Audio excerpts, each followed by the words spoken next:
ওদের এখানে কাণ্ডকীর্তি দেখতে দেখতে পার্কে যাই, ওইখানে ওদের কাণ্ডকীর্তি দেখতে দেখতে পুরো আমি হতাশ হয়ে গেছি, রীতিমতো আমি পুরো হতাশ। অ্যান্ড বাসে ওঠার পরে ওরা তো ওদের মতো যাইতেছে, অ্যান্ড আমি কীভাবে যাব? আমি আমার কানে হেডফোন দিয়ে এখন গান শুনতে শুনতে লক্ষ্মীপুর চলে যাব, আনন্দ বাসে করে আনন্দ করতে করতে। ওই দেখো হাসতে হাসতে কথা বলতে বলতে, ভাই রে আমি কাদের সাথে চলতেছি ভাই, আমি বুঝতেছি না ভাই, আমি কি করবো আমি জানি না। তো তারপরে কিন্তু আমরা লক্ষ্মীপুরে চলে আসি। তো এখানে লক্ষ্মীপুর আসার পরে এখন আজকে আমরা ঠিক করছি যে আমরা শিশু পার্কে যাব, যেহেতু আমরা এখনো শিশু, আমরা এখন শিশু পার্কে যাব। এই শিশুদের নিয়ে আমি এখন শিশু পার্কে যাব। আর ওইটা পার্কে যাইতে না যাইতে এখানে বাইরে বলতেছে আমি ওকে ছবি তুলে দিতাম, মানে এত পার্কে ছবি তুলতে হারে কি কইতাম ভাই, মানে এগুলো ছবি তুলনে শেষ হয় না। অ্যান্ড তারপর হচ্ছে গিয়ে আমরা 30 টাকা দিয়ে একটা টিকিট নিয়ে নিই পার্কে ঢোকার জন্য। পার্কে ঢুকে আমি আরও হতাশ হয়ে গেছি ভাই। এখানে হচ্ছে এটার নাম হচ্ছে গিয়ে পৌর শিশু পার্ক, এখানে তো কোনো শিশু আমি দেখিই নাই।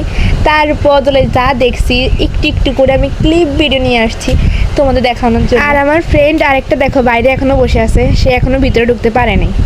তো দেখো তাদের কাণ্ডকীর্তি। এই পার্কে তো আমি কোনো বাচ্চা দেখতেছি না ভাই, এগুলো তো অনেক বড় বড় বাচ্চা এখানে।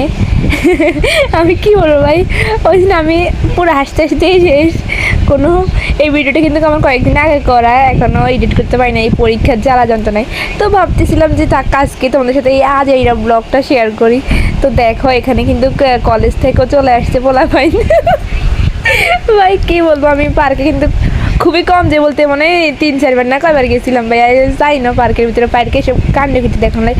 তো আজ কিন্তু তারপরে একটা দোলনা কিন্তু খালি পাই, তো আমরা 3 বান্ধবী মিলে এখন দোলনায় দুলতেছি, অ্যান্ড তাদের কাণ্ডকীর্তিগুলো একটু একটু করে ভিডিও করতেছি। অ্যান্ড আমার বান্ধবীরা দেখো ওদের কথাও শেষ, অ্যান্ড ওরা হাসতেছে আমার সঙ্গে সঙ্গে, আমি কি করবো ভাই। আর আরেকটা কথা হচ্ছে কি জানেন, এখন অনেকে বলবো আমি এসব কিসের ব্লগ, মানে আজ ওইরা ব্লগ দিয়ে।